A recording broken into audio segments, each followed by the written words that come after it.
Hey, good morning, and welcome back to my YouTube channel.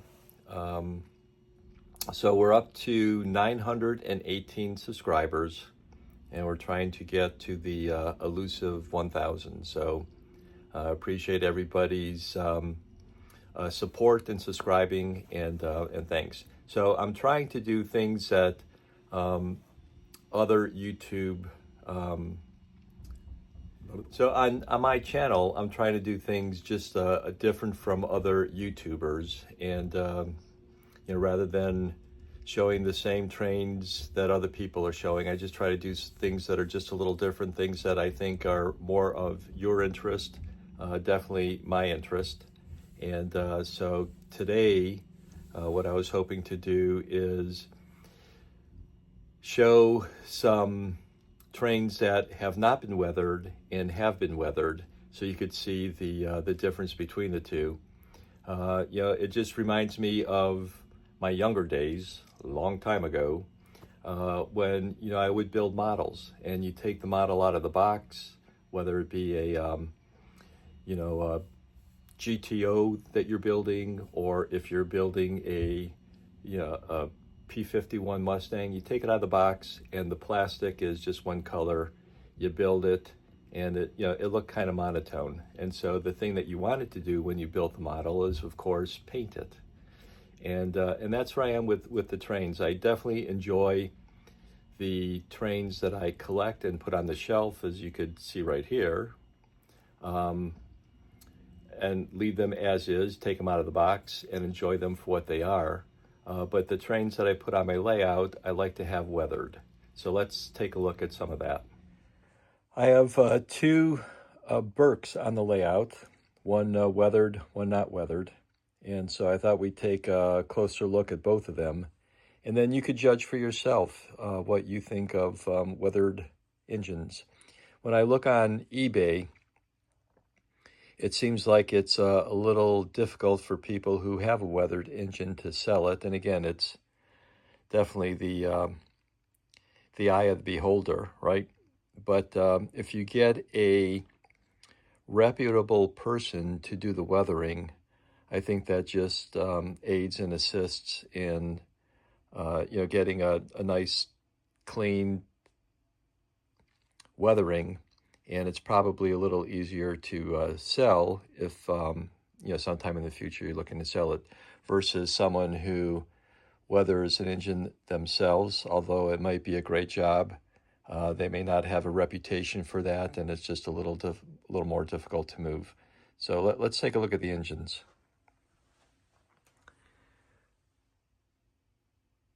So this Berk is 2013-14 release. It is 6-11454, and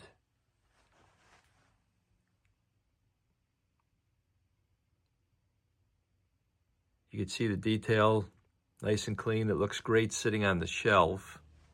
But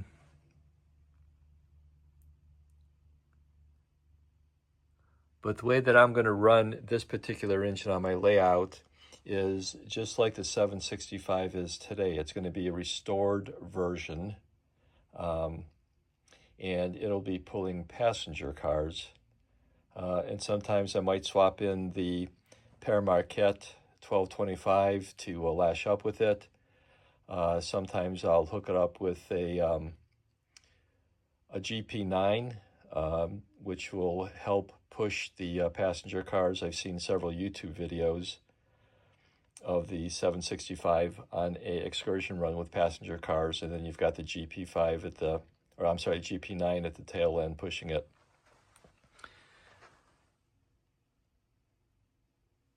And here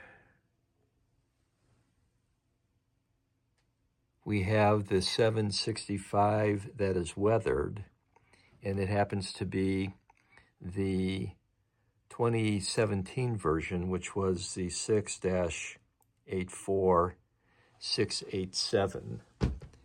And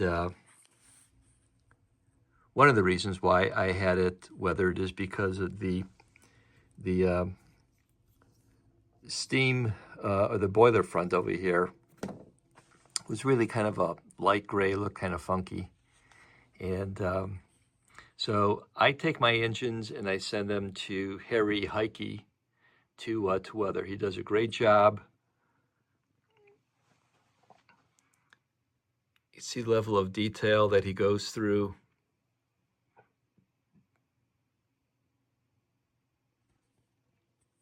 You know, you've got the sand dome with some residual there. We'll probably do a little more work on the stack with residual smoke and steam from there, but you got the wheels that are done. He darkens the side rods.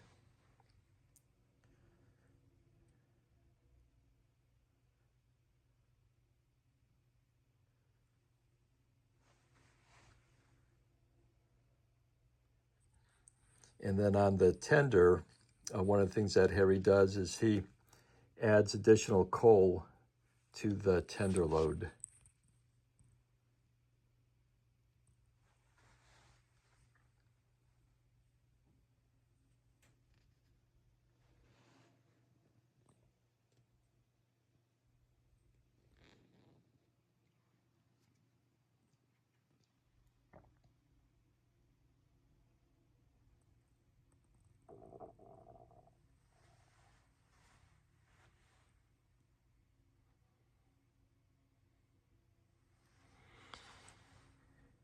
And again, looking at the 765 that has been untouched, set as it was released from the factory. And again, you've got the coal load, you know, which is a little flatter.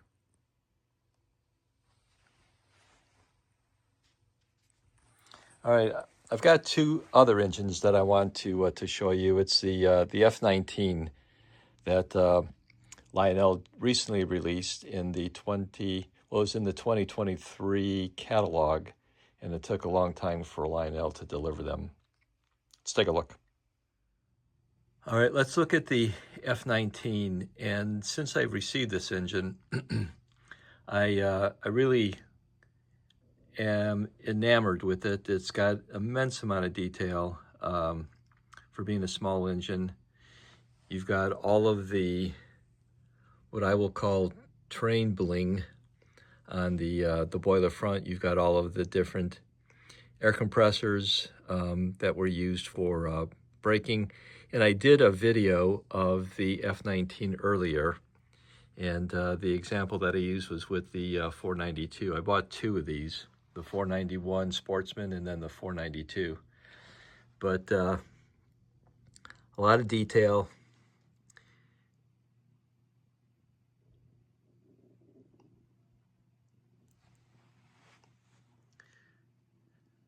The Vanderbilt tender is outstanding.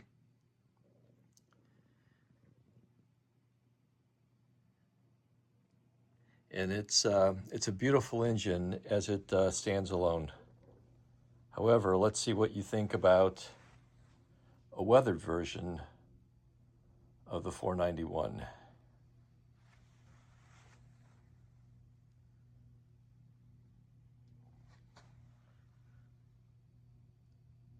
So Harry Heike weathered the engine for me, and it's medium weathering.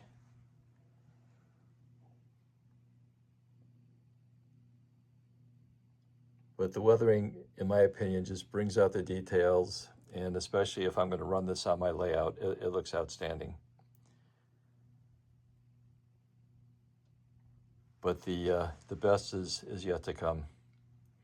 So on the tender itself, Harry enhanced the co-load, so you could see we've got a bigger co-load there. And again, if we zoom real quick to the delivered, you could see, the co-load is pretty flat. Okay.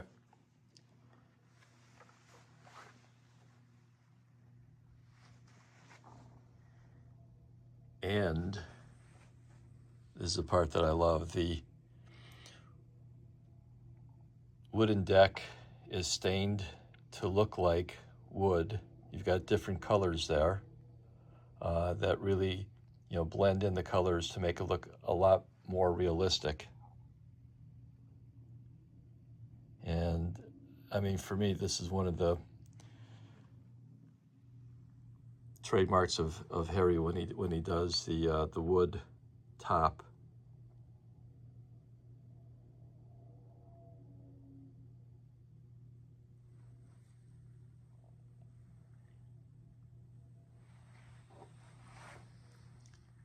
Just outstanding.